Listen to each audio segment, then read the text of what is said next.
Isang salita ang nais ko sanang pagnilayan po natin ngayong gabi. Salita na nagtataglay ng pinakadiwa ng Pasko. Ang salitang ito ay kalinga. At ito rin ang pamagat ng homilyang ito ngayong gabi.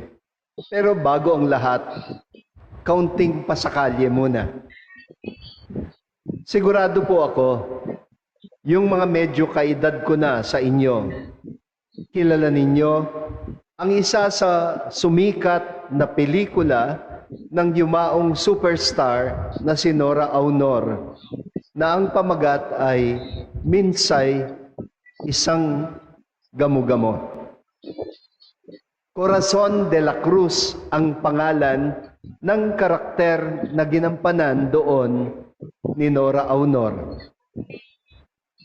Isa sa pinakamatinding eksena sa pelikulang iyon ay ang pagdalaw ng dalawang sundalong Amerikano na nakaistasyon sa dating Clark Air Base sa Angeles City, Pampanga, habang nakaburol ang bunsong kapatid ni Corazon.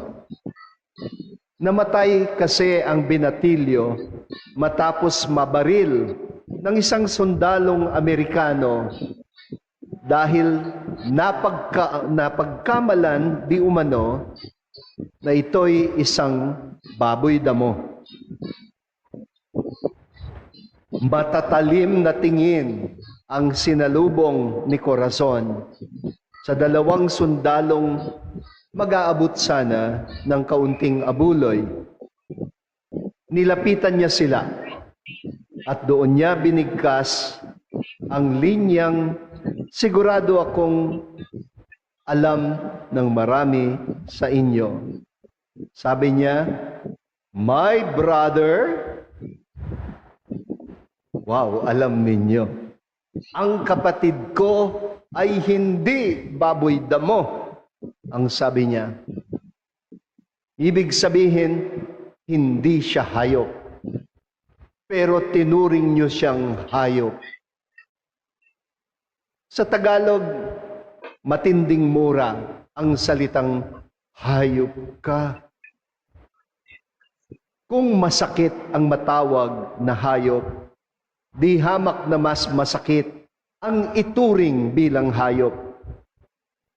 Para sa ating pananampalataya, may likas na dangal ang bawat tao. Dahil ayon sa banal na kasulatan, nilikha daw tayo sa hugis at wangis ng Diyos. Kaya ang paghamak sa kapwa-tao ay paghamak din sa Diyos na lumikha sa atin